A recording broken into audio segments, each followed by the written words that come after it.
जब हर सुबह मैं प्रार्थना करता हूँ, ये काम मैंने अभी अभी शुरू किया है। ये मुझे कुछ याद दिलाता है। ये मेरी प्रार्थना का एक महत्वपूर्ण भाग है। मैंने ये कल किया।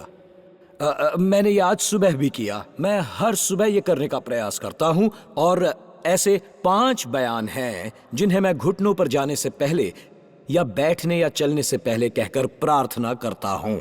और आज मैं वो आपको बताना चाहता हूँ। वो अंतिम बयान है जिसमें शायद उन सब से अधिक विशेष है। अगर आप अपने फोन तैयार करते हैं या जल्दी से टाइप करते हैं, मैं ज्यादा देर तक उन्हें नहीं बताऊंगा, पर मैं आपको 5 चीजें बताऊंगा जो मैं कहता हूं उनमें से कुछ लागू होंगी और कुछ नहीं भी हो सकती। पहला वाला आपने मुझे कहते हुए सुना है। ये उसकी ओर से है जिसने इस चर्च को स्थापित किया था। डेविड विल्करसन कहते हैं, प्रार्थना करने वाले के लिए परमेश्वर हमेशा एक मार्ग खोल देता है। प्रार्थना शुरू करने से पहले मैं ये जरूर कहता हूँ, एक प्रार्थना करने वाला पुरुष या स्त्री, उसके लिए परमेश्वर मार्ग खोल देता है। दूसरा बयान मार्टिन लूथर किंग का, कि जिसने अच्छे से प्रार्थना की उसने अच्छे से अध्ययन किया, जो बड़ा जरूरी है। मैं प्रवचन देने वालों से कहता हूं, उन देखने वालों या उन सेवकों से जो देश भर में हैं या अन्य देशों में, मैं आपसे ये कहूंगा, मैं आपको अनुभव से बता सकता हूं क्योंकि मैं इसका भाग रहा हूं। मैंने ये प्रवचन दिए हैं जिनका अच्छे से अध्ययन किया गया है, पर उनको लेकर उतनी प्रार्थना नहीं की गई है, और आप जो करते हैं उसका प्रभाव मन और बुद्धि पर हो सकता है, परंतु एक प्रार्थना करने वाला पास्टर ही मन तक पहुंच सकता है। तो आप ये अच्छे से समझ लीजिए। और तीसरा बयान, ये बड़ा महत्वपूर्ण है। सैमुअल चैडविक ने कहा, जल्दबाजी प्रार्थना की मृत्यु है। यानी जो अंदर जाकर बाहर निकलने का प्रयास कर रहा है, इसके लिए समय देना जरूरी है संबंध बनाने के लिए। वास्तव में ये बात उस पर बैठती है जिसे एक आत्मिक पिता ने कही है, लियोनार्ड रेवनिल। ये चौथी बात है जिस पर मैं हमेशा कहता रहूंगा, जो ये है कि परमेश्वर के लिए बहुत कुछ बनने के लिए आपको परमेश्वर के साथ रहना होगा। ये एक है जो अंतिम है और उसमें वजन दिखाई देता है। इसमें जो मुद्दा है वो मुझसे जुड़ा हुआ है और मुझे एहसास दिलाता है कि जब मैं अपने घुटनों पर होता हूँ तो मेरी कल्पना से भी अधिक होता है, मेरी अपेक्षाओं से भी कहीं ज्यादा होता है। और ये बात एक पुराने धर्मशास्त्री वॉल्टर विंक ने कही कि इतिहास हमेशा मध्यस्थों का है। इतिहास मध्यस्थों का है। ये बयान मेरी आत्मा में कुछ गहरा डालता है जो मुझे अपने घुटनों पर ले आता है। और मुझे पता है ये विवादास्पद हो सकता है।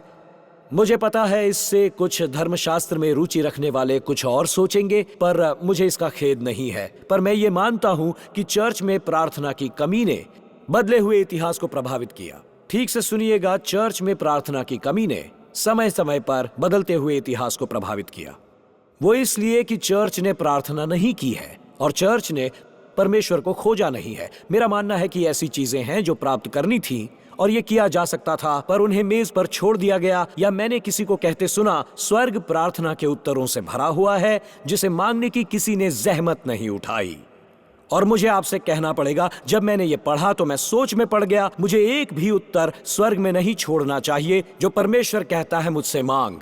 मैं ऐसा तुम्हारे जीवन के लिए, परिवार के लिए, तुम्हारे बच्चों के लिए, विवाह के लिए, तुम्हारे चर्च और देश के लिए, तुम्हारे नगर के लिए करूंगा। इसीलिए ये श्रृंखला हमारे लिए इतनी महत्वपूर्ण है क्योंकि ये न केवल हमसे एक राष्ट्र होने के रूप में जिसका हम सामना कर रहे हैं उसे लेकर संबोधित करती है, पर वो भी जो आपका देश भी अनुभव कर रहा है। मैं समझता हूं कि देशों को जो अपने पैरों पर फिर से खड़ा होना है तो उसके लिए चर्च को अपने घुटनों पर आना ही होगा। हम देश को उन सारे मार्गों से सुधारना चाहते हैं जबकि परमेश्वर चाहता है कि हम अपने घुटनों पर आ जाएं। और मुझे ये लगता है कि पिछले कुछ सालों में हमने ऐतिहासिक चीजों को देखना छोड़ ही दिया है, इसे त्याग ही दिया है। और अब मैं कुछ ऐसा कहूंगा जिसके बारे में जानता हूं कि चर्च में इसकी जगह है क्योंकि मैं इसका भाग हूं, पर ये वो नहीं है जो चलाता है और अंदर लाता है। मेरे विचार में हमने ऐतिहासिक मामलों को त्याग दिया ताकि उनके स्थान पर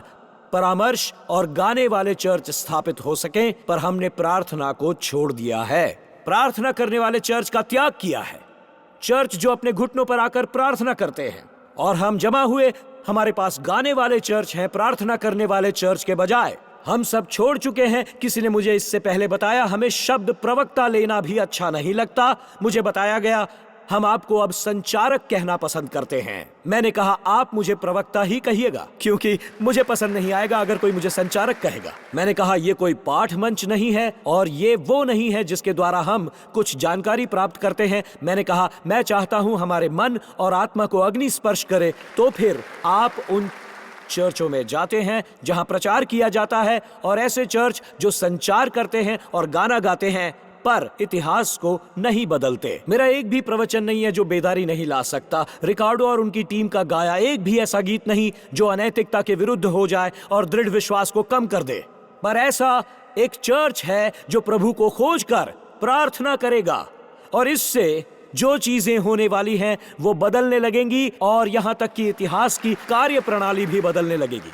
ये इसलिए कि आपने प्रार्थना की। और अब मैं आपको एक विशेष बात बताऊंगा, ये हमारे लिए इतना महत्वपूर्ण क्यों है। जब लोग मिनिस्ट्रियों में खोजते फिरते हैं तो मैं अगुओं से, आराधकों से और जो वहां हैं उनसे कहना चाहूंगा, क्योंकि ये वो वचन है जिसके लिए हमारी लीडरशिप का जो TSC म्यूजिक है उनका मैं आभारी हूं। इन शब्दों को सुनिए, इन्हें लिख लीजिए। भजन संहिता 22:26, जो यहोवा के खोजी हैं वे उसकी स्तुति करेंगे, जिसका अर्थ है हमें ये कहना चाहिए, दोस्तों इन सब से फर्क नहीं पड़ता। पर्दा नीचे गिराओ, आपको दीवार की जरूरत नहीं है, आपको ज्योति की जरूरत नहीं है, आपको ये नहीं चाहिए। आप उसको खोजेंगे तो उसकी स्तुति करेंगे। तो इसका मतलब है कार्य का पहला क्रम है कि हम सारी चीजों को हटा दें। अगर हम ऐसा चर्च हैं जो प्रार्थना करता है और परमेश्वर का खोजी है, हम स्वचालक रूप से ऐसा चर्च बनेंगे जो अपने हाथ उठाएगा, अपनी आवाज उठाकर उसकी प्रशंसा करेगा। जो यहोवा के खोजी हैं वो उसकी स्तुति करेंगे। बात 18वीं शताब्दी के अंत की है। कॉलेज के 5 छात्र एक रविवार लंदन इंग्लैंड में साथ थे, क्योंकि वो उस प्रसिद्ध मेट्रोपॉलिटन टैबरनेकल चर्च में चार्ल्स स्पर्जन को प्रचार करता देखना चाहते थे। तो फिर वो पहले से पहुंच गए ताकि उन्हें उस विशाल भवन में, जो तब नहीं था, बैठने की जगह मिल जाए। ये वो पहले भव्य चर्चों में से था जहां रविवार के दिन 5000 लोग सुबह सुबह आते थे स्पर्जन का उपदेश सुनने। उन्हें नहीं पता था कौन सा प्रवेश द्वार है। वो एक बगल वाले दरवाजे से अंदर जा रहे थे, तब उनका स्वागत एक बुजुर्ग सज्जन ने किया। उसने कहा, सज्जनों मैं आपको चर्च दिखा सकता हूँ। और फिर उसने एक अजीब सा अनुरोध किया। उसने कहा, क्या आप सेमिनरी के छात्र भट्टी का कमरा देखना चाहेंगे जो इस चर्च को गर्म रखता है। उन्हें एहसास हुआ वो इसमें खास रुचि नहीं रखते थे। वो जुलाई का महीना था, पर वो अजनबी को नाराज नहीं करना चाहते थे। उन्होंने कहा, जरूर, क्यों नहीं, चलिए। और ये कि हमारे पास सभा के शुरू होने तक 45 मिनट बचे हैं, तो वो उन 5 बाइबल स्कूल के छात्रों को सीढ़ियों से तहखाने में ले गए और दरवाजा खोलकर कहने लगे, ये है हमारी भट्टी का कमरा। और जब उन्होंने दरवाजा खोला तो वहां पहले से ही 700 लोग चर्च के लिए प्रार्थना में थे। तो उन्होंने बताया कि वो आग यहां से आती है। और मित्रों, तब उस व्यक्ति ने अपना परिचय देते हुए कहा, मैं हूं स्पर्जन। उसने बताया, जिस कारण मैं जो कर सकता हूं, जो करता हूं, वो ये कि जिन लोगों को नहीं देखते वो चर्च के फर्श के नीचे तहखाने में प्रार्थना करते हैं। तो जो आग उस चर्च को या किसी और चर्च को चलाती थी वो तहखाने में पड़े 700 लोग थे। वो पास्टर नहीं या कुछ और नहीं, परंतु परमेश्वर ये कह रहे हैं, जब लोग प्रार्थना करते हैं। प्रार्थना का महान लेखक एंड्रयू मरे, उन्होंने भी यही कहा, जहां बहुत सी प्रार्थना होगी वहां बहुतायत से आत्मा होगी, और जहां बहुतायत से आत्मा होगी वहां प्रार्थना बढ़ेगी। वो इसलिए कि आपने प्रार्थना की। जब आप इन तीनों शब्दों को याद करते हैं, ये भूकंप लाने वाले शब्द थे जो भविष्यवक्ता ने राजा से कहे। अब सुनिए इसे, जिस देश पर युद्ध के बादल मंडरा रहे थे वो टल गए। ये शब्द बोले गए क्योंकि ये एक गृह युद्ध टल गया। आज सभाओं के बीच मुझे उन पास्टरों के लिए प्रार्थना करनी है जो अंग्रेजी नहीं जानते। जी हाँ, आज की इस सभा में खास रूप से उनके लिए प्रार्थना करनी है जो अंग्रेजी नहीं बोल सकते। हमें यूक्रेन से आए हुए अनुवादकों की मदद लेनी पड़ी थी। ये लोग मर्सी मिनिस्ट्री के अगुवे हैं, न केवल शरणार्थियों के काम आते हैं और गांव तथा लोगों के लिए जो जरूरतमंद हैं, जैसे खान पान इत्यादि द्वारा, जैसा मुझे बताया गया है। पर आश्चर्य की बात यह है, जब हमने साथ प्रार्थना की, हमने कहा, हे प्रभु, यूक्रेन में प्रार्थना करने वाले चर्चों को खड़ा करो ताकि हालात बदलें। प्रार्थना करने वाले भक्तों को खड़ा करो जो हालात को पलट सकते हैं। मित्रों, ये सब वहां से आता है। इसीलिए अगले कुछ सप्ताहों तक टाइम स्क्वायर चर्च, वो जो ऑनलाइन है, वो जो सामने हैं, ये केवल वो प्रवचन होंगे जो किताबों में छपेंगे, जिन्हें अगस्त और सितंबर में आपको दी जाएंगी और जिन्हें हमारे कनेक्ट ग्रुप में उपयुक्त किया जाएगा। पर ये चुनौतियां भी होंगी जिन्हें हम आपको व्यक्तिगत रूप से या ऑनलाइन देना चाहेंगे। हमें आगे बढ़कर आपको चुनौती देनी है क्योंकि 2 अलग तारीखें आ रही हैं। हम कुछ आईवी लीग कैंपसेस में प्रार्थना करेंगे और आपसे कहेंगे कि हमारे साथ चलिए, आइए। जब हम चलेंगे येल यूनिवर्सिटी, हम आपको अन्य यूनिवर्सिटीज में चलने का न्योता देंगे जहां पिछले वर्ष 700 पहुंचे। हम फिर से वैसा ही करने वाले हैं, न केवल प्रार्थना के बारे में सीखने और एक प्रार्थना की किताब रखने, पर यह सीखने कि कैसे हम ऐसे स्थानों में प्रार्थना करते हैं। हम आपको मंगलवार के दिन शाम 6 बजे आने के लिए चुनौती देते हैं, सभा के आरंभ से 1 घंटा पहले, और इस भवन में आकर हमारे साथ प्रार्थना कीजिए। हम आपको चुनौती देते हैं कि बुधवार की शाम पास्टर कार्टर से जुड़िए जो हमारे बाइबल स्कूल से हैं। मैं चाहूंगा सभा से पहले वाले समय में आप वहां हो। जब रविवार को आप इस भवन में आते हो तो ये जान लो कि ये मंच हमारी प्रार्थना करने के लिए है। और मैं आपको प्रोत्साहित करूंगा कि जैसे ही आप अपनी जगह पर पहुंचे, अपने कोट वहां छोड़ दें, यहां आए और प्रार्थना करें और विश्वास करें कि परमेश्वर कुछ करने वाले हैं, कुछ ऐसा जिसकी हमने कल्पना भी नहीं की। पता है मैं किस चीज का विश्वास कर रहा हूं? आज सुबह मैं 10 और दोपहर 1 बजे की सभा में रुका। आप में से कुछ बहुतों ने ये नहीं समझा, ऐसा 30 वर्षों से चला आ रहा है। एक प्रार्थना सभा होती है जब आप यहाँ संदेश सुनते हैं। इस भवन के नीचे लोग प्रार्थना करते हैं और वो 30 वर्षों से आपके लिए और परमेश्वर की अग्नि के लिए प्रार्थना करते आए हैं। और मैंने रुककर उनके साथ 10 बजे प्रार्थना की, फिर 1 बजे रुककर प्रार्थना की।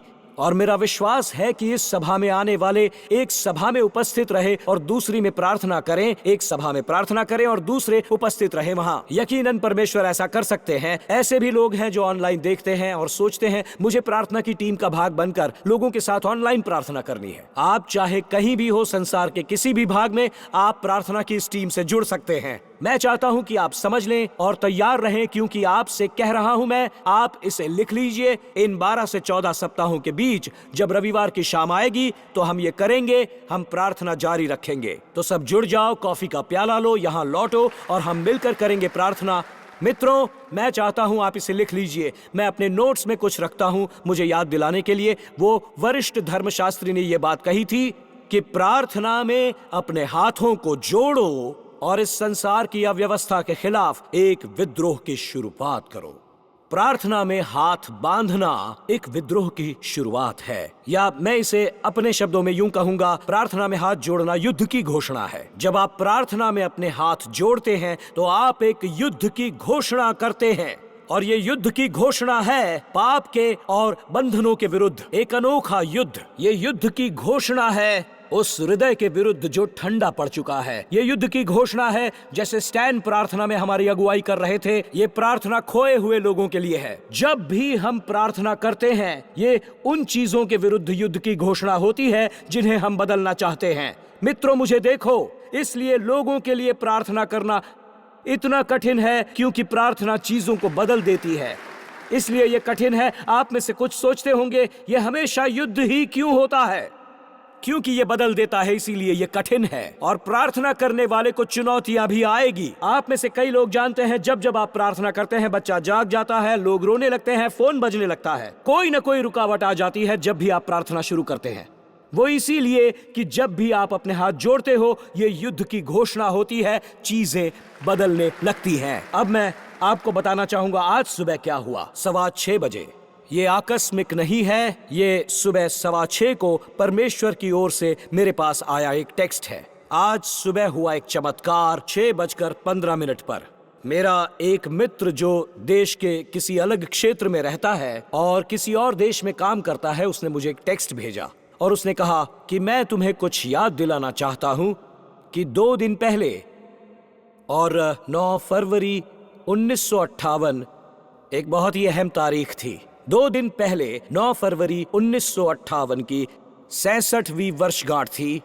1958 की ये वो दिन था जब हमारे हाथ जुड़े हुए थे और युद्ध की घोषणा की गई थी। और मैं चाहता हूं आप इसे ध्यान से सुने। मुझे दरअसल याद भी नहीं था, पता ही नहीं था कि ये वो दिन था, वो तारीख थी। और जब मुझे टेक्स्ट मिला तब याद आया, जो उस युवा पास्टर ने 66 साल पहले 9 फरवरी 1958 के दिन कहा था। ये सुनिए, मैं बेचैन था। मुझे एक प्रकार का आध्यात्मिक असंतोष होने लगा था कि मैं चर्च की इस नई इमारत को देखकर संतुष्ट नहीं था, जो 5 एकड़ में ये पहाड़ पर खड़ी थी, जहां मिशन का बजट बढ़ गया था और कुर्सियां भरी हुई थीं। मुझे वो शाम याद है जब मैंने ये पहचाना, जहां मैं ये असंतुष्टि महसूस कर रहा था। और जैसे जीवन से जुड़ी महत्वपूर्ण चीजों को लोग याद रखते हैं, वो 9 फरवरी 1958 थी। 2 दिन पहले 66 वर्ष बीत चुके थे। और उसी शाम मैंने निर्णय लिया, और वो एक बहुत बड़ा निर्णय था। मैंने निर्णय लिया कि मैं अपना टेलीविजन बेच दूंगा। अब आगे जरा ध्यान से सुनिएगा। उसने कहा, हर एक रात स्क्रीन के सामने मैं कितना समय बिताता हूं। मैंने सोचा कम से कम 2 घंटे। क्या होगा प्रभु अगर मैं टीवी बेचकर ये समय प्रार्थना में लगा दूं? वैसे पूरे परिवार में मैं अकेला ही टीवी देखा करता था। क्या होगा अगर मैंने हर रात 2 घंटे प्रार्थना में बिताए? ये एक उत्साह से भरा विचार था। टीवी देखने के बदले प्रार्थना करके देखेंगे क्या होता है। जैसे ही ये विचार आया, मेरे अंदर इस विचार के विरोध में विचार आने लगे और युद्ध शुरू हुआ। वो तारीख दी गई थी, वो क्रूस और चाकू पर लिखी हुई थी। ये डेविड विल्करसन थे। अब आप समझ रहे हैं, इतिहास मध्यस्थों का होता है। अभी भी आप में से कुछ नहीं समझ रहे। आप सोच रहे हैं 1 बज रहा है, आपको भूख लग रही है। आप यही सोच रहे हैं पास्टर टिम 6:30 बजे से पहले समापन कर दें। तो मैं इस बारे में आपकी जरा मदद कर दूं कि मैं उतनी देर तक प्रचार कर सकता हूं कि आप आज रात गेम नहीं देख पाएंगे। पहले तो आप ये समझ लीजिए। आप में से कुछ कहेंगे, पता है, हमें पता है कि ये लंबा भाषण दे सकते हैं, आज रात यही होने वाला है शायद। पर मैं कह रहा हूं, मुझे आपकी मदद करनी है ताकि आप ये समझ सकें। आप यहाँ इसलिए बैठे हैं क्योंकि डेविड विल्करसन ने प्रार्थना की थी, इसीलिए आज आप यहाँ बैठे हैं। क्या आप समझ रहे हैं? आज आप यहाँ इसलिए नहीं बैठे कि किसी संगठन में आप गए और किसी ने कहा न्यूयॉर्क में चर्च बनाना है। नहीं नहीं नहीं नहीं नहीं।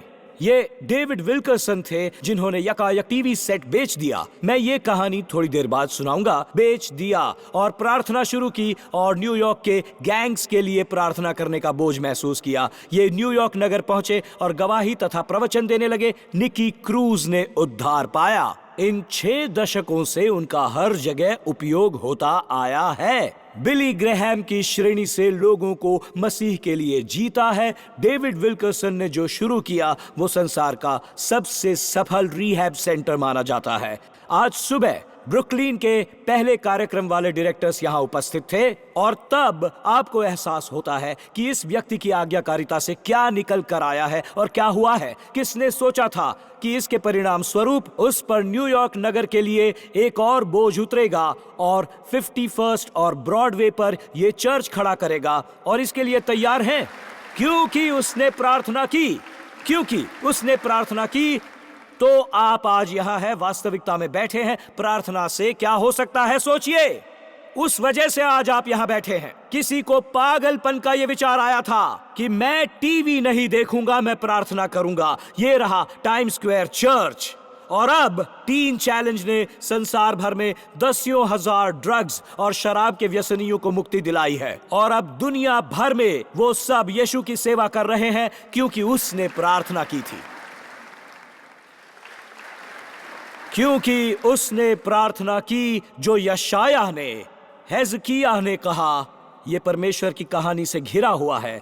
और तब और जो एक ऐसे देश के लिए आए जो युद्ध की कगार पर था। वास्तव में एक युद्ध होने वाला था। इस्राएल में क्या होगा?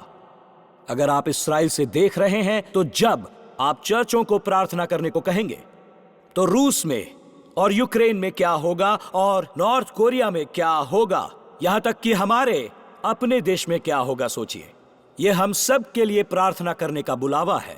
हिजकिय्याह की कहानी इतनी अहम है कि पवित्र आत्मा ने शास्त्रों में 3 बार उसे डाला है। यह इतनी ज्यादा अहम है, इसे इतिहास 32:1 में डाला गया है।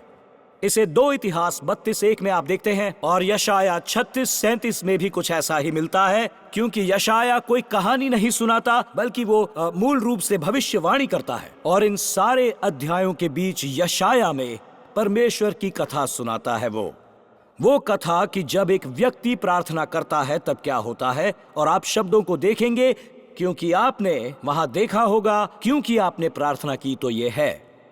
ये महान राजा जिसे पुनरुद्धारक राजा हिजकिय्याह कहते हैं, वो अपने आप को अश्शूर नामक देश के निशाने पर पाता है जो उस पर उस वक्त आक्रमण करने के लिए आया है।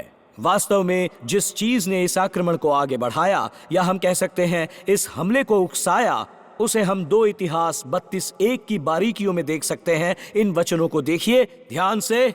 इन बातों और ऐसे प्रबंध के बाद, मैं इस पर थोड़ी देर के बाद बात करूंगा, अश्शूर के राजा सनेरिब ने आकर यहूदा में प्रवेश कर यहीं पर हिजकिय्याह मौजूद था और गढ़ वाले नगरों के विरुद्ध डेरे डालकर उनको अपने लाभ के लिए लेना चाहा, जिसका अर्थ है कि ये यरूशलेम के फाटकों पर सेना पहुंच चुकी है। हजारों हजारों शत्रु अंदर घुसने के लिए तैयार हैं। और मेरे लिए यह पहला बयान अद्भुत है। इन बातों और ऐसे प्रबंध के बाद यह अद्भुत है, कमाल का है ये, क्योंकि जब तक आप समझने लगते हैं, मैं आपको इसके द्वारा बताऊंगा कि क्या आपको उद्धार पाए सप्ताह, वर्ष, दशक हो चुके हैं। क्या यह अद्भुत नहीं है कि एक बार जब आप वो करते हैं जो परमेश्वर चाहता है आप करें, तब शत्रु आ जाता है। ये आक्रमण पाप के कारण नहीं आते, ये विश्वास योग्यता के कारण आते हैं। जब एक बार आप कहते हैं ये मैं परमेश्वर के लिए कर रहा हूं, तो तैयार रहो, ये आक्रमण रास्ते में है। A.W. टॉजर ने कहा, परमेश्वर की सहमति में रहना अक्सर मनुष्यों के साथ कष्ट का कारण होता है, और तब अक्सर शत्रु के आक्रमण इसकी पुष्टि होते हैं, ऐसा मेरा मानना है, क्योंकि आप सही दिशा में जा रहे होते हैं। मैं आपको बता रहा हूं। तो अब आप ये असामान्य युद्धों को आता देखते हो, तब आप वही करते होंगे जो परमेश्वर चाहता है आप करें, और शत्रु उसका विरोध करता है। क्योंकि जब आप प्रार्थना करने का निर्णय ले लेते हैं, जब आप अपने हाथ जोड़कर युद्ध की घोषणा करते हो, तब न केवल युद्ध छिड़ जाएंगे पर संदेह भी होंगे। जब आप यीशु को हां कह देते हैं आज्ञा पालन के लिए। डेविड विल्करसन की कहानी का अगला भाग जिसे मैं पढ़ रहा था, उसे आज सुबह ही पढ़ा, और उसे मैंने उस टेक्स्ट के मिलने के बाद पढ़ा कि जब डेविड विल्करसन ने सही निर्णय लिया और ये कहा, जब मैं प्रार्थना करूंगा तब क्या होगा, तब क्या होगा, यह हाथों को जोड़ना था और शत्रु का तुरंत आना था। और ब्रदर डेविड, जैसा कि हम उन्हें प्यार से कहते हैं, उन्होंने बताया, इससे निकलने का प्रयास उन्होंने किया और बताया, मैंने परमेश्वर के लिए कष्ट खड़ा किया। मैं इस पुस्तक में से पढ़ूंगा, मैंने परमेश्वर के लिए कष्ट खड़ा किया। मुझे ऐसा लगा क्योंकि मैं अपने टेलीविजन सेट को छोड़ना नहीं चाहता था। मैंने कहा, यीशु मुझे मदद चाहिए ये तय करने में कि ये तेरी ओर से है। तो अब मैं पूछूंगा, मैं अखबार में विज्ञापन डालूंगा। अब आप अगर नहीं जानते ये क्या है, ये बात इंटरनेट से पहले की है। ओके, तो मैं अखबार में इसका विज्ञापन डालूंगा। तो उन्होंने बताया, मैं अखबार में टीवी सेट को लेकर एक विज्ञापन डालूंगा, और यदि ये विचार तेरी ओर से है तो फौरन खरीदार मिल जाएगा। हम इसे कहते हैं प्रभु के आगे ऊन बिछाना। सही कहा ना मैंने? ये चर्च में बैठकर सोचना है। अगर मेरे बाएं बैठा व्यक्ति हाथ उठाता है, जो कि मेरी पत्नी होगी, तो जब वो हाथ उठाती है तो हम ये करते हैं। मैंने लोगों से बात की है जो ऐसे उनके साथ होते हैं। कभी कभी परमेश्वर इसका सम्मान करेगा। तो डेविड विल्करसन ने कहा है, और यदि वो विचार तेरी ओर से है कि मैं अपना टीवी सेट बेचकर प्रार्थना करूं, तो फौरन एक किराएदार तू भेजेगा। विज्ञापन छपने के घंटे भर में वो खरीदार सामने आएगा। तब उसने कहा, नहीं, आधे घंटे में। जैसे ही अखबार बांटा जाएगा, 30 मिनट के अंदर उसे टीवी सेट खरीदने के लिए फोन करना होगा। और तभी उसने अपनी पत्नी ग्वेन से बात की और बताया, ग्वेन मुझसे बढ़िया प्रभावित हुई, और ये कहकर आधे घंटे में, मुझे लगता है डेविड विल्करसन की जैसे तुम्हें प्रार्थना ही नहीं करनी है, ये उनकी पत्नी का उत्तर था। और अगर आप ग्वेन विल्करसन को जानते हैं तो वो ऐसा ही कुछ कहती। ग्वेन के पास मुद्दा था, पर मैंने फिर भी विज्ञापन डाला और हमारे बैठक के कमरे में हंसने जैसा वातावरण था। जैसे ही अखबार आया, मैं सोफे पर बैठ गया और एक ओर टीवी सेट था मुझे ताकते हुए और दूसरी ओर ग्वेन और बच्चे मुझे ताकते हुए बैठे, और मेरी आंखें उस बड़ी अलार्म की घड़ी पर थीं जो टेलीफोन के पास थी। 29 मिनट बीत गए और मैंने कहा, ग्वेन, शायद तुम सही थी, अब मुझे इसे बेचने की जरूरत नहीं। और आपको यकीन नहीं होगा, उसी वक्त घंटी बजी। मैंने फोन उठाया और सामने से आवाज आई, क्या आपको टीवी सेट बेचना है? डेविड विल्करसन ने कहा, हाँ, एक आरसीए है। आपको पता भी नहीं होगा आरसीए क्या होता है। एक आरसीए अच्छी कंडीशन में 19 इंच का, 2 साल पुराना। कितने दाम चाहिए? डेविड विल्करसन ने कहा, $100। उन्होंने पहले से सोचा भी नहीं था क्या कहना था, लेकिन सामने वाले ने कहा, मुझे मंजूर है। उन्होंने पूछा, क्या तुम उसे देखना चाहोगे? उसने कहा, कोई जरूरत नहीं। और 15 मिनट के अंदर अंदर ही वो पैसे लेकर आ गया और वो टीवी सेट उठाकर चला गया। और विल्करसन ने कहा, मेरी जिंदगी पूरी तरह बदल गई, क्योंकि आप प्रार्थना करते हैं। दोस्तों, जब आप प्रार्थना के लिए हाथ जोड़ते हैं तो युद्ध की घोषणा हो जाती है। माऊ माऊ मसीह के पास आएंगे। टीन चैलेंज, बताइए कि शत्रु क्यों लड़ रहा है, और परमेश्वर 29वें मिनट में आकर आरसीए 19 इंच टीवी सेट को बिकवा देते हैं। है ना कमाल की बात? हिजकिय्याह ने क्या किया जो युद्ध होने लगे? विश्वास योग्यता के कैसे काम थे? बाइबल हमें 2 राजा 17 और 18 में कहती है, उसने ऊंचे स्थान गिरा दिए, उसने उन धर्म की चीजों को तो दिया जो किसी कारणवश वहां पर थी और जिन्हें लोगों ने पूजना शुरू कर दिया था। और परमेश्वर ने कहा, ये किसी उद्देश्य से मैंने तुझसे बनवाए थे, पर तू उन्हें पूजने लगा। उसने उन चीजों को लेकर उनके टुकड़े टुकड़े कर दिए और उसने फिलिस्तीयों पर हमला भी किया। और तब जाकर इन सिद्ध और विश्वसनीय कामों में कुछ दिलचस्प हुआ। कुछ ऐसा हुआ, आप इसे लौटता हुआ देखेंगे। वो अश्शूर के विरोध खड़ा हो जाता है। वो ऐसा कुछ करता है, और इसे ध्यान में रखना, वो अश्शूर देश से विद्रोह करता है। और अब ये बड़ा आश्चर्यजनक है, 14 वर्षों बाद हिजकिय्याह फिर से अश्शूर का सामना करने वाला है। अश्शूर दूसरी बार लौटते हैं जब हिजकिय्याह पलिश्तियों के सामने लड़ता है। उसके बाद हिजकिय्याह अश्शूर के पीछे पड़ता है, पूजा के स्थलों को तोड़ देता है, ऊंचे स्थानों को गिरा देता है। ऐसा विश्वास योग्य कामों के बाद 14 वर्षों बाद अश्शूर लौट कर आता है।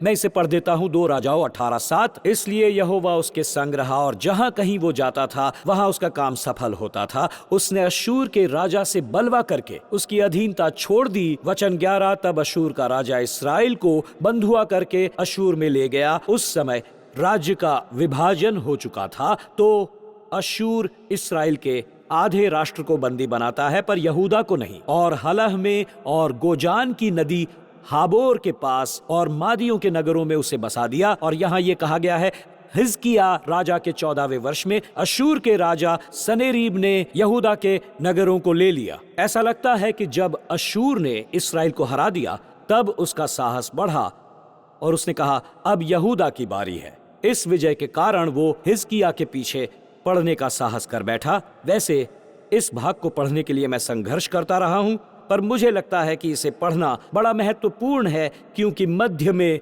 हिजकिय्याह के वार्ताकार बनने से पहले इतिहास मध्यस्थों का है।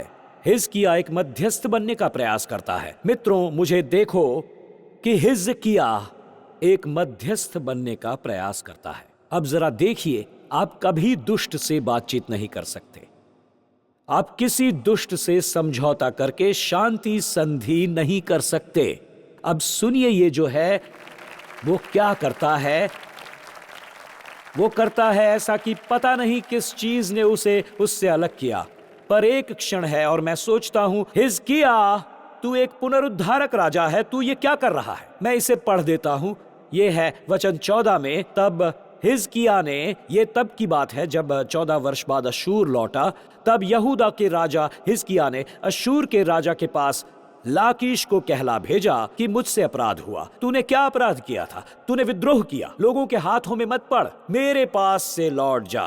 वो कहता है, जो भार तू मुझ पर डालेगा उसको मैं उठाऊंगा। तो अश्शूर के राजा ने यहूदा के राजा हिजकिय्याह के लिए 300 किन्नार चांदी और 30 किन्नार सोना ठहरा दिया, और ये एक बहुत बड़ी रकम है। तब जितनी चांदी यहोवा के भवन और राजभवन के भंडारों में मिली, उस सब को हिजकिय्याह ने उसे दे दिया। अब मित्रों, अगर ये काफी नहीं था तो क्या इसके लिए तैयार हो? ये गिड़गिड़ाने जैसा था। और उस समय हिजकिय्याह ने यहोवा के मंदिर के किवाड़ों से और उन खंभों से जिन पर यहूदा ने राजा हिजकिय्याह ने सोना मढ़ा था, सोने को छील कर अश्शूर के राजा को दे दिया। हिजकिय्याह एक मध्यस्थ बन रहा था। हिजकिय्याह एक मध्यस्थ बन रहा था। कमाल की। हिजकिय्याह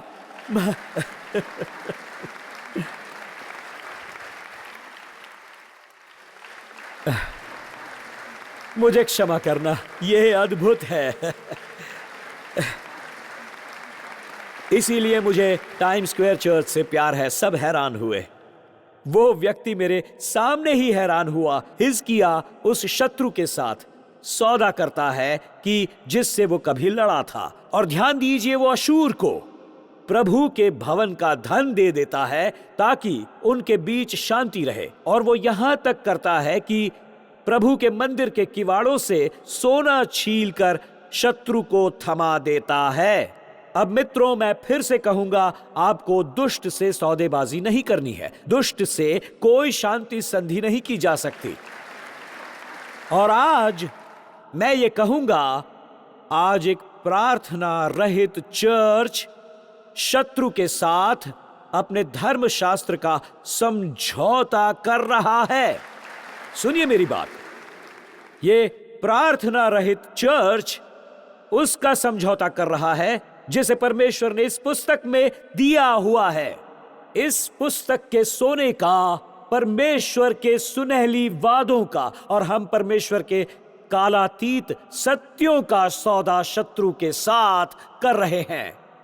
अब ऐसे भी चर्च हैं जो चीजों को अपनाने लगे ताकि उन्हें लड़ना न पड़े, कोई युद्ध ना हो, उन्हें विरोध प्रदर्शन ना करना पड़े, और वो ये करते हैं। इसलिए सबका पाप सामान्य माना जाता है। उसके बदले की इस पुस्तक में जो लिखा है कि जिस पर लोगों को पूरी तरह भरोसा करना चाहिए। और उन्होंने इसमें जो लिखा है, जब हिजकिय्याह ने मंदिर के किवाड़ों का सोना छील कर निकाला, हम पवित्र वचनों को छील कर शत्रु को दे रहे हैं, ये कहकर तुम ये ले लो, क्योंकि हमें इस पर विश्वास नहीं है, हमें इस पर भरोसा नहीं है। ये पास्टरों के लिए एक चुनौती है, ये अगुवों के लिए एक चुनौती है, ताकि वो फिर से प्रार्थना कर सकें और चीजों को उस नाम से पुकारें जिस नाम से परमेश्वर का वचन उन्हें पुकारता है।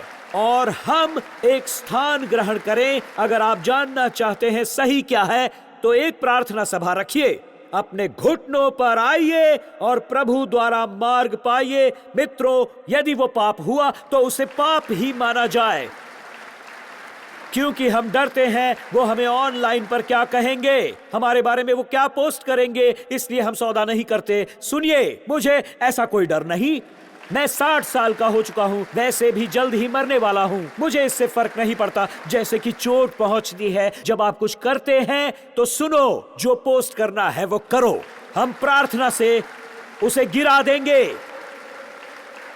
और क्या आपको कीबोर्ड एक हथियार लगता है, तो ये हथियार हमें परमेश्वर ने दिया है, समझे? इसलिए ये हमारे पास है। मैं आपको बता रहा हूं, कहीं आप सोचते होंगे कि आज नए सिरे से जन्म पाने से पहले, अगर आज आप यहां हैं, तो किसी और समय अब वो अपने स्थान पर है। अगर आप इस भवन में विरोध करोगे, जो हम तुरंत करते हैं ताकि आप ये जान सकें कि हमें तुरंत ऐसा करना है, हम ये करते हैं कि आप इसे जानें। जैसे ही आप चिल्लाना शुरू करते हैं, तब हम ये करते हैं, हम गाने लगते हैं सब मिलकर, ये कितना महान है। और उसके बाद हम सब एक साथ खड़े हो जाते हैं और गाते हैं जोर से, चलो गाओ मेरे साथ। और जब वो विरोध कर रहे हैं, सुरक्षा बल उन्हें बाहर ले जाएगा। हम उनके लिए प्रार्थना करेंगे। उसके बाद हम ये कहेंगे, गाने के बाद हम कहेंगे बैठ जाओ, और फिर हम प्रचार करने लगेंगे। हम ऐसा करते हैं। जो मैं आपको बता रहा हूं। हालेलुया।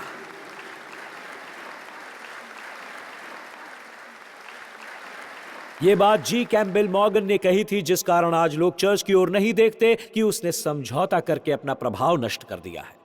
ऐसे समय होते हैं जब चर्च उन्हें मना कर दे जो उसके साथ उसके काम में सहभागिता करना चाहते हैं, समझौते के तौर पर, एक तरह के समाधान के तौर पर। और इसलिए क्यों और क्या हिजकिय्याह, शायद इसलिए परमेश्वर ने उसे थप्पड़ मारकर वास्तविकता का एहसास दिलाया और यह समझने की वो कोई बातचीत करने वाला नहीं बल्कि एक मध्यस्थ है। एक बार जब आप शत्रु से बातचीत कर लेते हैं, वो लौटकर और मांगने को आता है।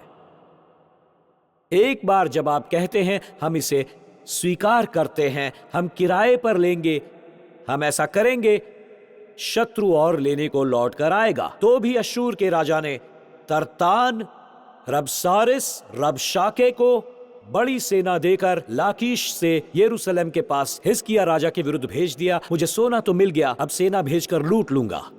तो वो यरूशलेम के विरुद्ध आया।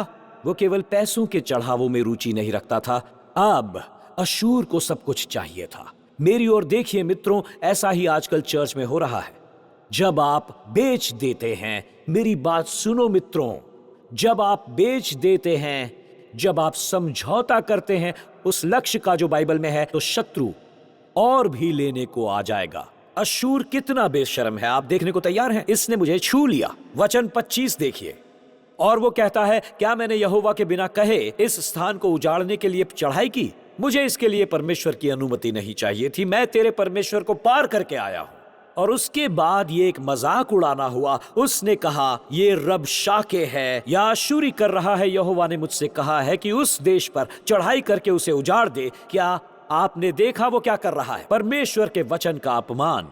वो कहकर यहोवा ने मुझसे कहा मैं चढ़ाई कर दूं। वो परमेश्वर का अपमान करता है। अब वचन 32 को देखिए। तो अब हिजकिय्याह ये कहकर तुमको बहकाए कि यहोवा हमको बचाएगा। क्या और जातियों के देवताओं ने अपने अपने देश को अश्शूर के राजा के हाथ से कभी बचाया है? देश देश के सब देवताओं में ऐसे कौन है जिसने अपने देश को मेरे हाथ से बचाया हो? इसे शत्रु का चहचहाना कहते हैं, जो आवाज हमारे दिमाग में बैठ जाती है। मित्रों सुनो, मैं आपको बताता हूं कि मेरे साथ इसी सप्ताह सोमवार के दिन क्या हुआ। हिजकिय्याह की ओर से चहचहाने में 14 वर्ष लग गए। मुझे चहचहाने में 14 घंटे लगे। जैसे ही मैं आपसे बात करने लगा उस बारे में जिसकी अगुवाई परमेश्वर हमारे लिए कर रहा है, 1 अरब आत्माओं को जीतने के $20 लाख जमा करने की, ताकि हम देख सकें परमेश्वर पृथ्वी पर क्या कर रहे हैं। और ये देखने की परमेश्वर ने 193 देशों में से 187 देशों के द्वार खोल दिए हैं। और हम 2-3 और अलग भाषाओं के चैनल्स पर आने का इंतजार कर रहे हैं। इनके अलावा और भी बहुत सी चीजें जिनका नक्शा हमने पिछले सप्ताह बनाया है। और जैसे ये हुआ, ऐसा लगा जैसे अश्शूर मेरे दिमाग में घुस गया। क्या तुम पागल हो? 1 अरब, क्या कह रहे हो तुम? और इन सभी 187 देशों में जिन्हें तुम जीतना चाहते हो तुम्हारी मजाक उड़ाएंगे, हंसी उड़ाएंगे। और बात बढ़ती है $20 लाख। कोई इस बात पर विश्वास नहीं करेगा। बेतुकी बात है ये। और मित्रों, और जिस वचन पर मैं लौटूंगा वो ये है, सबसे बुरा है कि हम उस आवाज से बातचीत और सौदा करने लगे। शायद आप करते हो क्योंकि आप उससे सहमत होते हो। क्या मैं वो अकेला हूं जिसने ऐसा किया है? आप सोचिए, हाँ ये मूर्खता है, मैं क्या कर रहा हूं? और तभी उसी वक्त अचानक परमेश्वर कहता है तुझे उनसे नहीं मुझसे बात करनी है, क्योंकि वो आवाज नहीं, वो आवाज ये कहेगी 1 अरब आत्माएं नहीं बचेंगी। वो कहेगी भूल जाओ कि इसका पुनरुत्थान होगा। अश्शूर को देखो, अगर बातचीत पर्याप्त नहीं थी, हिजकिय्याह को उन्होंने राजा को चिट्ठियां लिख भेजी जो उनकी ओर से थी।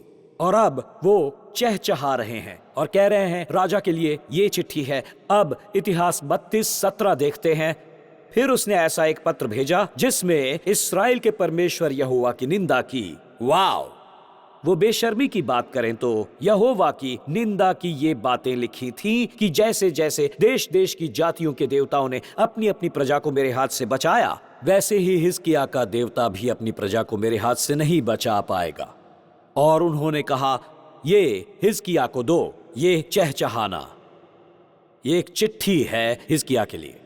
अब मित्रों इसे देखो, मैंने ये सीखा है हिजकिय्याह पढ़कर, और आप भी सुनिए कि जो परमेश्वर के आगे घुटने टेक सकता है वो किसी के भी आगे खड़ा रह सकता है। जो परमेश्वर के आगे घुटने टेक सकता है वो किसी के भी सामने खड़ा रह सकता है। जी हां, हिजकिय्याह के आगे यही बचा था। तो मित्रों, मुझे आपको बताना है, मुझे हिजकिय्याह को आपके पास लाना है, मुझे आपको वहां लाना है जहां बातचीत करने वाला मध्यस्थ बन जाता है। और अंत में आपको बताना चाहता हूं कि इतिहास कैसे मध्यस्थों का होता है। एक युद्ध रुक जाता है, एक युद्ध नहीं होता, एक युद्ध बदल जाता है। तो हिजकिय्याह पत्र लेता है, और देखिए वचन 14, इस पत्री को हिजकिय्याह ने दूतों के हाथ से लेकर पढ़ा, और पत्र पर वार्तालाप करने के बदले उसने क्या किया, देखिए, यहोवा के भवन में फैला दिया। और मित्रों सुनिए, आप में से कुछ कहेंगे, चाहे ये किसी मेल के द्वारा हो या टेक्स्ट या ईमेल, परमेश्वर के आगे फैला दो, और उस टेक्स्ट या ईमेल का उत्तर ना दो,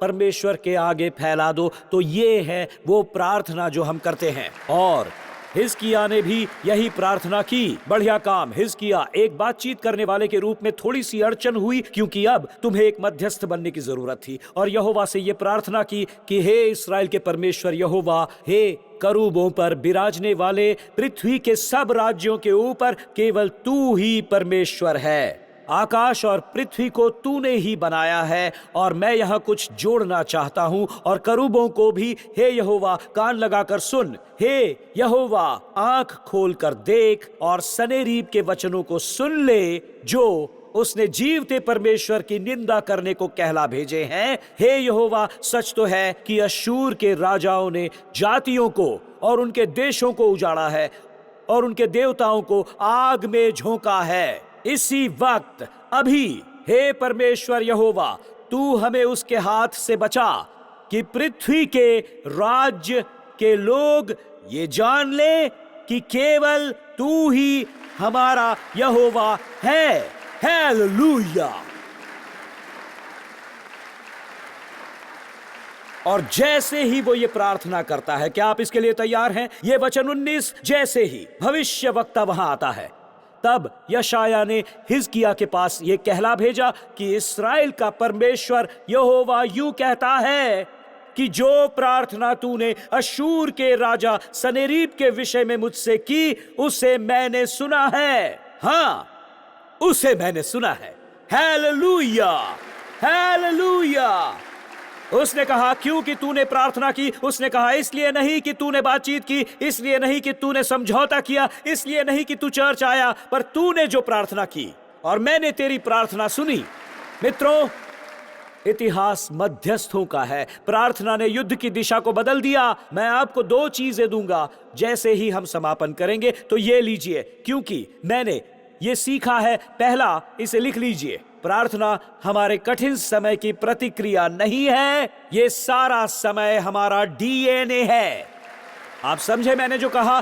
कठिनाई आने पर ही आप प्रार्थना नहीं करते, मुसीबत में होने के कारण हम प्रार्थना नहीं करते। हम प्रार्थना करते हैं क्योंकि हम प्रार्थना करने वाले हैं।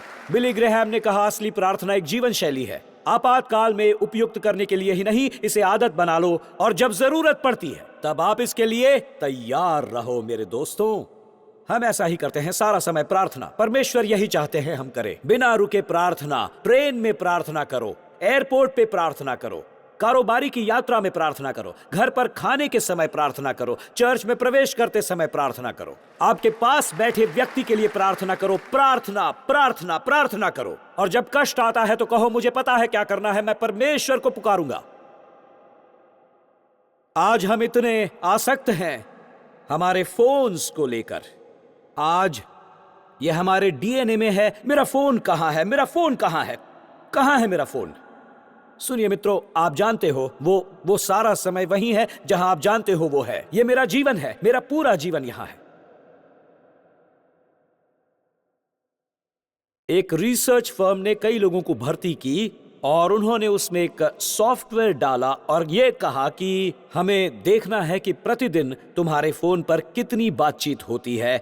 तो दंड के लिए तैयार रहिए दोस्तों। तो हर एक इंटरैक्शन पर, यानी कि टैप, टाइप, स्वाइप और क्लिक के बाद, अर्थात चाहे आप टेक्सटिंग, ईमेलिंग या सर्चिंग करते हैं, टिक टॉकिंग या टिक टैकिंग, जो भी आप करोगे ये उसका पता लगा लेगा। बताया गया है कि जो सबसे ज्यादा फोन का प्रयोग करते हैं, टैप, क्लिक और स्वाइप दिन में 5000 बार करते हैं। एक सामान्य व्यक्ति जो हद से ज्यादा प्रयोग करते हैं, जैसे आप में से कुछ, और वो कहते हैं बाकी लोग जो औसत व्यक्ति हैं वो 2600 बार वो कहते हैं। और अगर आप हिसाब लगा पाए तो उन्होंने ये बताया है कि एक सामान्य व्यक्ति साल भर में अपने फोन को 10 लाख बार टैप करता है। 2700 बार आप अपने फोन पर इसी वक्त गिन सकते हैं। 2700 बार गिन लीजिए हर दिन, और 2700 बाय 365 ये होगा 10 लाख के करीब। दोस्तों, हमें इस प्रकार की फ्रीक्वेंसी परमेश्वर के साथ चाहिए। हमें ऐसा चर्च चाहिए जिसे परमेश्वर के साथ टैप, क्लिक और स्वाइप करना आता हो। डेविड विल्करसन के लिए वो टीवी था, आज हमारे लिए वो सेल फोन हो गया है। ये एक मन भटकाने वाली चीज है। इसलिए जो सबसे अधिक घुटनों पर आता है वो सबसे ऊंचा खड़ा रहता है। जो पहले घुटनों पर आता है वो सबसे बलवान होता है, सबसे देर तक खड़ा रहता है और सबसे नीचे झुकता है घुटने मोड़कर, अर्थात अपने और यीशु मसीह के चर्च के लिए मजबूत कमर और प्रतिबद्धता के साथ। और हमें आवृत्ति को बढ़ाना होगा, जो प्रार्थना जीवन का डीएनए है हमारे लिए। हम ऐसा करेंगे। प्रार्थना हमारे जीवन को विकसित करती है। प्रार्थना एक स्वीकार है, हमें इसकी जरूरत है। लेनर्ड रेवेनहिल, जैसा मैंने पहले कहा, उन्होंने ये कहा, जो मनुष्य परमेश्वर के निकट है वो मनुष्यों से नहीं डरेगा। जो मनुष्य परमेश्वर के साथ अंतरंग है वो नहीं डरेगा, क्योंकि वो परमेश्वर के साथ टच, स्वाइप्स और क्लिक्स से जुड़ा हुआ है। यही अर्थ है इसका। जो पुरुष या स्त्री परमेश्वर से अंतरंग है वो कभी मनुष्यों से नहीं डरेंगे। हम गलत क्षेत्रों में बहुत ज्यादा बोलते रहे हैं। परमेश्वर हमें सिखाएंगे कि हम अपने स्वर कैसे ऊंचे करें, जमघट, जुलूस और समारोहों पर नहीं, घुटनों पर, गुप्त स्थान में और शांत स्थानों पर। चर्च को थियोलॉजी की नहीं, मियोलॉजी की जरूरत है। परमेश्वर के साथ एकांत की, ताकि चर्च कह सके, हम गवाही इसलिए सुन सके क्योंकि आपने प्रार्थना की है, क्योंकि आपने प्रार्थना की, क्योंकि आपने प्रार्थना की। ये चर्च हमारे घुटनों पर हमें बुला रहा है। और मुझे ये सबसे अच्छा लगता है कि जब युद्ध और विजय के बीच में जिस वक्त हिजकिय्याह के शब्द बदल गए थे, मैं पढ़ूंगा जो हिजकिय्याह के लोगों ने कहा, प्रार्थना ऐसा करती है। अब वो बातचीत नहीं कर रहा। अब देखते हैं वो लोगों से 2 इतिहास 32:7-8 में क्या कहता है कि हियाव बांधो और दृढ़ हो, तुम न तो अश्शूर के राजा से डरो और ना उसके संग की सारी भीड़ से डरो, क्योंकि जो हमारे साथ है वो उसके संगियों से बड़ा है। हमारे साथ हमारी सहायता और हमारी ओर से युद्ध करने को हमारा परमेश्वर यहोवा हमारे साथ है युद्ध करने के लिए। Hallelujah, hallelujah. तो यहां हम पूरा करते हैं। जैसे ही आराधक आते हैं मैं इसके साथ समापन करना चाहूंगा। हम यहां समाप्त करते। मेरे पास इसे बताने का कोई और उपाय नहीं था कि जो हुआ तो सुनिए कि प्रार्थना हमारा डीएनए बन जाती है, न कि मुसीबत के समय की चीज। हम एक प्रार्थना करते हैं चर्च में, हम प्रार्थना करते हैं लोगों के लिए। इसलिए प्रार्थना एक दूसरी चीज है, बिल्कुल अलग चीज होती है। और इस चीज ने मुझे तसल्ली दी और मैंने इस कहानी से सीखा। दूसरी बात, प्रार्थना करने के बाद आप सो जाओ, ये जानकर परमेश्वर यहां से संभालेगा। सो जाओ मित्रों, ये भाग मुझे बहुत आनंद देता है, सचमुच।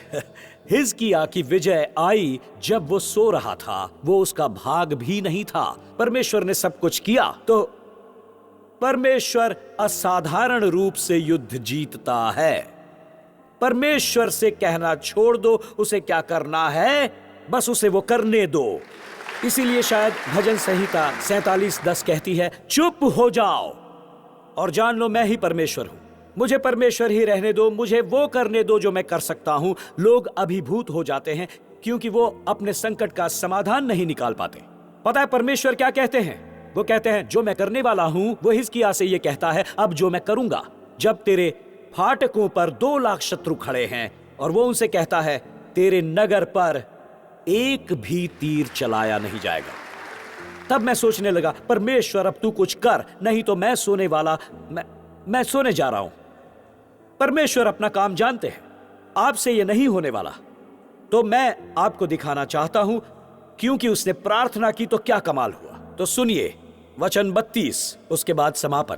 इसलिए यहोवा अश्शूर के राजा के विषय में यह कहता है कि वो इस नगर में प्रवेश करने वरन इस पर एक तीर भी मारने न पाएगा, और वो ढाल लेकर इसके सामने आने या इसके विरुद्ध दमदमा बनाने ना पाएगा। जिस मार्ग से वो आया उसी से वो लौट जाएगा और इस नगर में प्रवेश न करने पाएगा। यहोवा की यही वाणी है। और मैं अपने निमित्त और अपने दास दाऊद के निमित्त इस नगर की रक्षा करके इस नगर को बचाऊंगा। और अब ये सुनिए, उसे वचन मिलता है, अब सोने का समय है। आप तैयार हैं? यह अद्भुत है। वचन 35, उसी रात में क्या हुआ? चमत्कार कि यहोवा के दूत ने निकलकर एक वचन, दूत जिसका अर्थ है कितने, एक, केवल एक अश्शूरियों की छावनी में 1,85,000 पुरुषों को मारा। अश्शूरियों की छावनी में 1,85,000 पुरुषों को मारा। और भोर को जब लोग सवेरे उठे तब देखा कि लोथ ही लोथ पड़ी है। उसने ये कहा था, तू प्रार्थना कर और सो जा, मैं यहां से काम करूंगा। तू प्रार्थना कर और सो जा, परमेश्वर यहां से काम करेगा। तू प्रार्थना कर और बस सो जा, परमेश्वर यहां से काम करेगा। बस प्रार्थना करो और सो जाओ। हालेलुया! परमेश्वर को वो करने दो जो वही करता है। हालेलुया! मेरे साथ खड़े हो जाइए। हालेलुया! हालेलुया! परमेश्वर लड़ा जब उसके भक्त सो रहे थे। तो मेरा यह सवाल है, यहां कौन ये सोचकर कह सकता था परमेश्वर 1,85,000 हमें एक ही दूत चाहिए? आप में से कोई भी ये नहीं सोच सकता था, है ना? आप सभी दूतों की मांग करते, कहते 1,85,000 दूत, यानी लगभग 3 स्टेडियम भर कर लोग, और सब हथियारों से लैस। वो चढ़ाई करने आ रहे हैं, वो पत्रियां भेज रहे हैं, वो कह रहे हैं तुम्हारी नौकरी छूटने वाली है, वो कह रहे हैं कुछ समाप्त हो गया, वो आपकी दुकान बंद कर देंगे, वो सब कह रहे हैं। और परमेश्वर कहते हैं तुम प्रार्थना करो और सो जाओ, यहां से आगे मैं काम करूंगा। मैंने इसे संभाल लिया है, अब यहां से मैं काम करूंगा। क्योंकि इस जगह कोई भी ये नहीं कहता प्रभु मैं तुझसे विनती करता हूं, बस एक ही दूत, केवल एक दूत चाहिए मुझे, सिर्फ एक। क्योंकि आप नहीं समझते, एक दूत जो स्वर्ग के जिम में व्यायाम करता है, वो एक ही रात में 1,85,000 लोगों को मार सकता है, केवल एक रात में, एक ही स्वर्गदूत। और सुनिए, क्योंकि आपने प्रार्थना की, क्योंकि आपने परमेश्वर को इस स्थिति में शामिल किया। इसीलिए मित्रों, मैं आपको बता दूं, आप जानते हैं ये क्या है?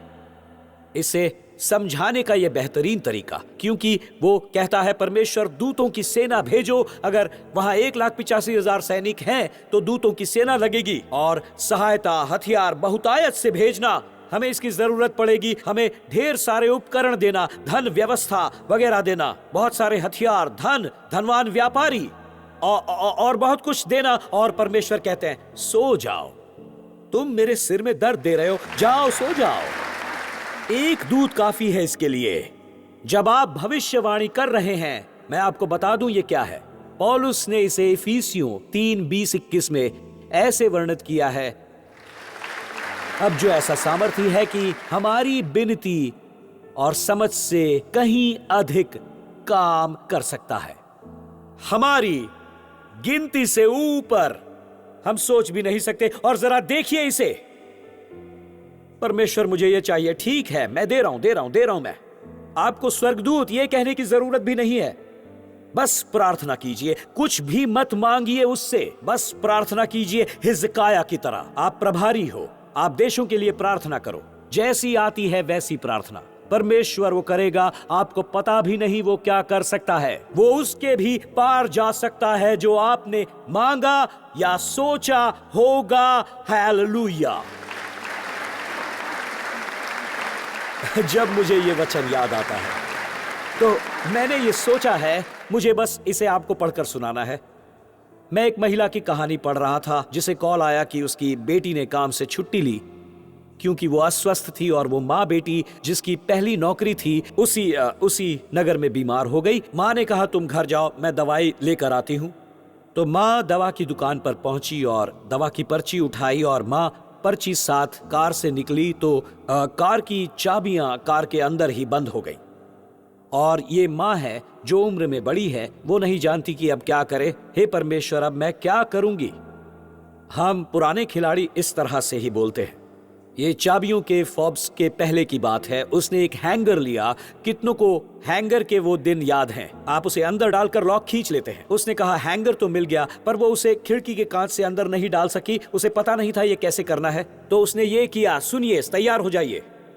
उसने हाथ जोड़कर सिर झुकाया और कहा परमेश्वर सहायता भेजिए। और उसके कहने के 3 मिनट के अंदर ही एक मोटरसाइकिल हार्ले डेविडसन पास आकर रुकती है, शोर मचाती हुई उसके पास। और एक दाढ़ी वाला व्यक्ति जो एक पुरानी टोपी और चमड़े का जैकेट और चमड़े की बनियान में था, मोटरसाइकिल से उतरा, आगे बढ़ा और कहा क्या आप कार के अंदर जाने में मेरी मदद करेंगे? उसने कहा मेरी बेटी बीमार है, कार में चाबियां बंद हो गई हैं, मुझे घर जाना है, हैंगर से दरवाजा भी नहीं खुल रहा। और उस व्यक्ति ने कहा जरूर। और 30 सेकंड से कम समय में उसने उस व्यक्ति को गले से लगाया, आंखों में आंसू सहित। उसने कहा आपका धन्यवाद, आप बहुत बहुत अच्छे इंसान हो। और उस आदमी ने कहा नहीं, मैं अच्छा इंसान नहीं हूं। कार की चोरी के अपराध में सजा काटकर मैं कल ही जेल से बाहर आया हूं। और सुनो, जरा ये सुनो। और उस महिला ने अपने हाथ ऊपर किए और कहा धन्यवाद परमेश्वर, न केवल तूने मेरी प्रार्थना सुनी पर एक सुपर पेशेवर इंसान को भेजा। उससे भी अधिक और अपरंपार जो हम मांगते हैं और सोचते हैं, प्रभु हमारे पक्ष में काम करता है क्योंकि आपने प्रार्थना की है। कितने हैं जिन पर अशूर चढ़ाई करने वाले हैं? आपको एक चमत्कार चाहिए और आपको तुरंत विजय चाहिए तो हम प्रार्थना करेंगे।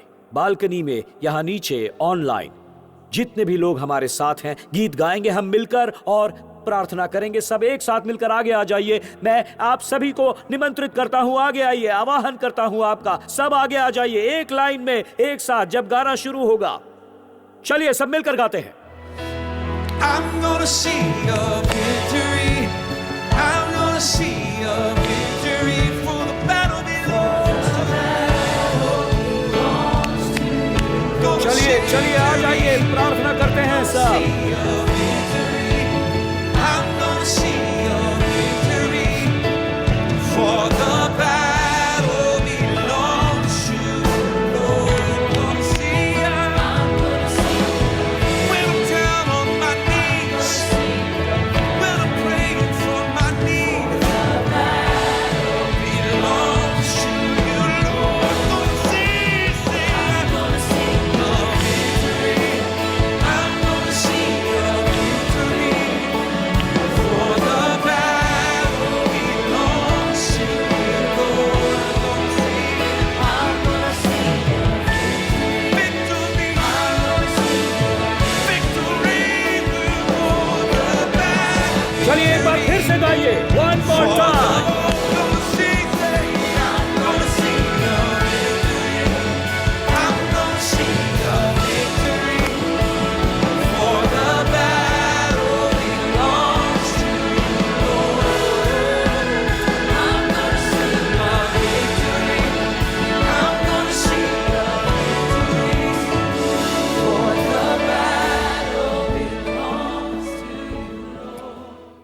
अब हम ऐसा कुछ करेंगे, अगले कुछ समय के लिए हम युद्ध की घोषणा करेंगे। याद है ना आपको?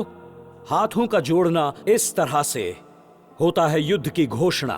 तो क्यों ना आप अपने हाथों से ये मुद्रा बनाकर इस तरह से तैयार हो जाएं। ये युद्ध की तैयारी है। ये हमें तुरंत युद्ध के लिए तैयार करता है। जब आप ये करेंगे, आप अपनी स्थिति के विरुद्ध युद्ध छेड़ेंगे।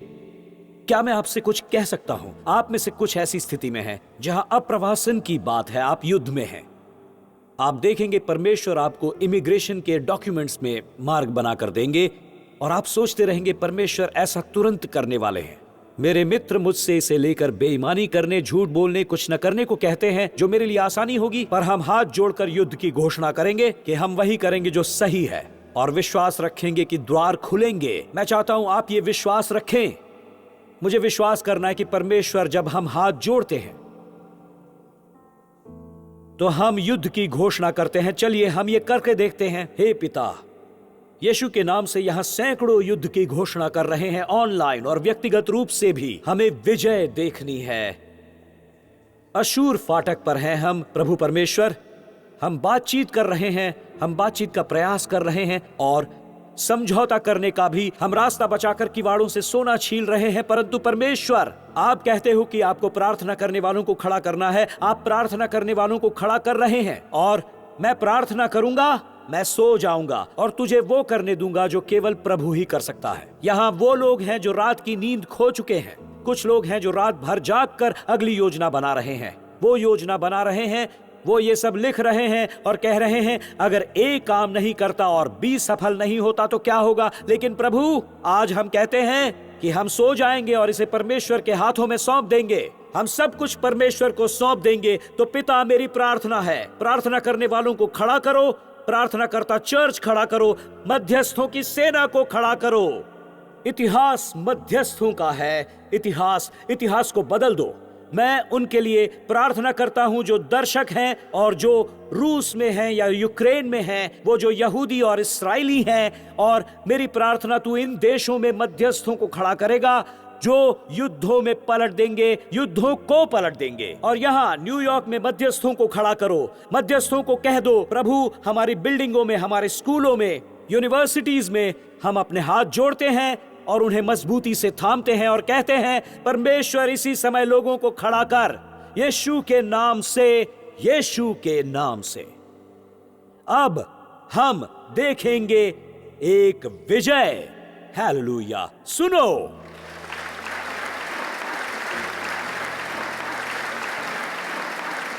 मैं आपको पढ़कर सुनाऊंगा कुछ।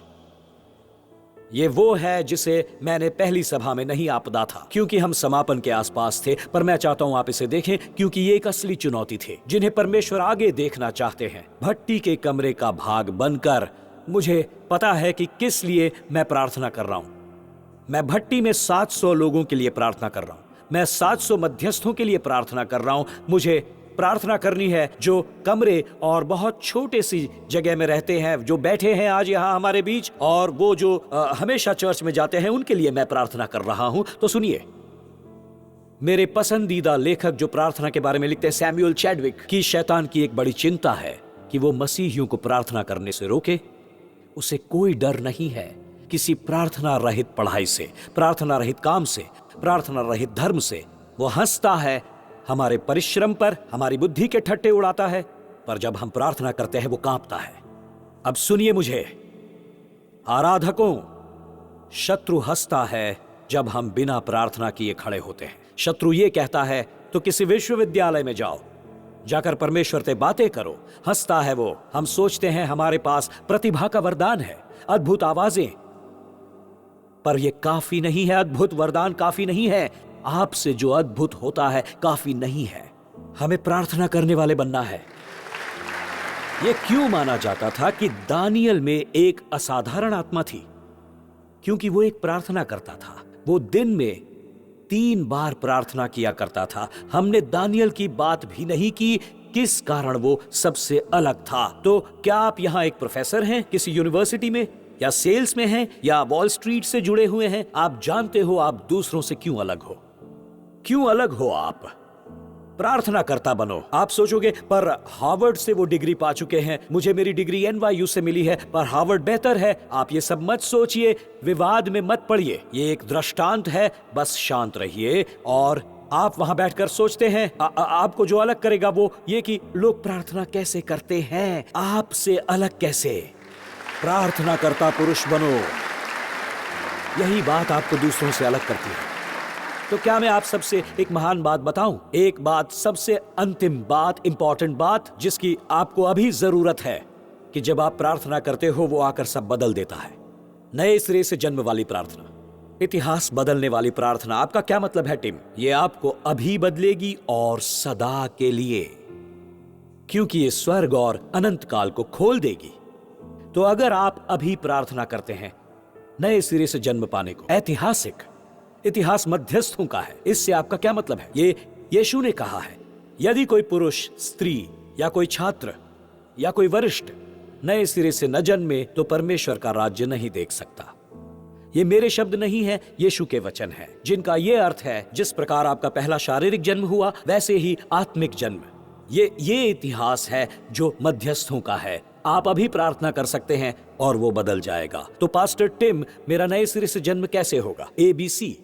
ए, मैं मानता हूं मैं पापी हूं, मैं अंदर से टूटा हुआ हूं। रिकार्डो, मैं, ली, हम सब अंदर से टूटे हुए हैं। हमारी स्थिति का नाम पाप है और मैं अपने अंदर इस पाप के मुद्दे को किसी कार्यक्रम या नुस्खे से सही नहीं कर सकता। कोई ऐसा याजक, पास्टर या प्रार्थनालय नहीं, कोई कसम आपको पूरी नहीं कर सकती। मैं कसम खाता हूं दोबारा ऐसा नहीं करूंगा। नहीं नहीं नहीं, कुछ नहीं होगा। केवल परमेश्वर इसे सुधार सकता है। हम ये सही नहीं कर सकते। हम पापी हैं जिन्हें उद्धार करता चाहिए। ये कैसे हो सकता है? बी, विश्वास करके कि परमेश्वर ने अपने बेटे को 2000 वर्ष पहले भेजा मेरी पाप की स्थिति सुधारने। वो मरा ताकि मैं जी सकूं वो जीवन जिसे मैं जी भी नहीं सकता था, और मुझे पुरस्कार दिया जिसके मैं योग्य नहीं था, यानी स्वर्ग और क्षमादान, और उसे प्रभु मानकर स्वीकार करो। इसका क्या अर्थ है? सुनिए, यही धर्म से इसे संबंध में बदल देता है। और तब आप केवल रविवार को उससे बात नहीं करते बल्कि हर रोज बात करते हैं। आपके पास अधिकार है। यहां देखिए, यीशु 2000 वर्ष पहले आकर क्रूस पर इसलिए नहीं मरे ताकि आप चर्च में आया करें। ये धर्म है।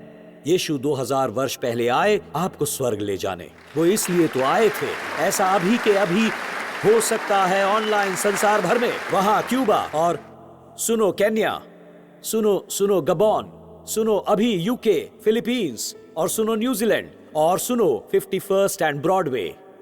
अगर आज आप यहां हैं और अपना जीवन परिवर्तित करना चाहते हैं तो कहिए, मुझे नए सिरे से जन्म लेना है, और यह कहना, मैं चाहता हूं इतिहास बदले मेरे लिए, मेरे परिवार के लिए, बच्चों के लिए। और हम प्रार्थना करेंगे। अपने सिर उठाइए, आंखें खुली रखिए और कहिए प्रार्थना में याद रखना, बिना हिचकिचाए, हाथ ऊपर हवा में, और कहिए प्रार्थना में याद रखना, हाथ ऊपर रखिए, ऊपर। ये सब हाथों को देखिए। यस यस यस, ऊपर बालकनी, यहाँ सामने, और बीच में, यस यस यस, वहां देखिए, उस तरफ वो जो लोग खड़े हैं, यस यस यस। चलिए अब सब मिलकर प्रार्थना करते हैं एक स्वर में। मेरे साथ कहिए, प्रिय प्रभु यीशु, मैंने विश्वास किया आप परमेश्वर के पुत्र हो। मैं विश्वास करता हूं आपने क्रूस पर मेरे पाप और मेरी लज्जा, मेरे दोष उठा लिए और मेरे बदले मर गए। आपने मेरे लिए नर्क का सामना किया ताकि मुझे वहां न जाना पड़े। आप कब्र में से जी उठे, मुझे स्वर्ग में एक स्थान दिलाने, इस पृथ्वी पर एक उद्देश्य पूरा करने और आपके पिता के साथ संबंध बनाने। आज प्रभु यीशु, मैं अपने पाप से मन फिराता हूं, नए सिरे से जन्म पाने। चलिए अब जोर से कहिए, परमेश्वर मेरा पिता है, यीशु मेरा उद्धार करता है, पवित्र आत्मा मेरा सहायक है, बाइबल मेरी मार्गदर्शक है, स्वर्ग मेरा घर है, यीशु के नाम से। और सब मिलकर कहेंगे आमीन आमीन।